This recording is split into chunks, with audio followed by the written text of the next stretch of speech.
What is the difference between a food chain and a food web? They are very similar, as a food chain is in fact a type of food web, but there are still some key differences between the two. One difference is that a food chain only shows a single chain of predators without showing the influence that other species can have on the food chain.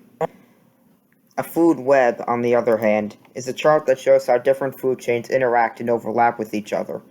Food webs can also show if a species has multiple predators, or if two or more species are the same predators or prey.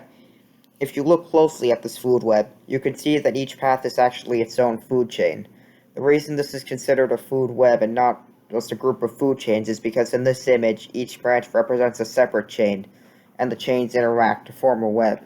Some larger food webs can show how groups of food chains can eventually form a loop, and larger webs can show entire ecosystems.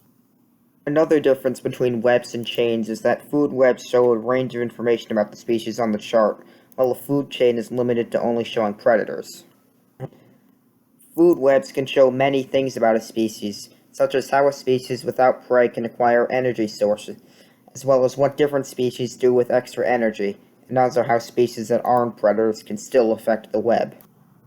As an example, this food chain shows that species 1 is prey of species 2, species 2 is prey of species 3, and species 3 is prey of species 4.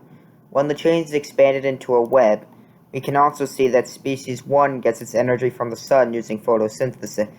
Species 5 and 3 are both prey of species 4, and that species 2 and species 6 are both predators of species 1.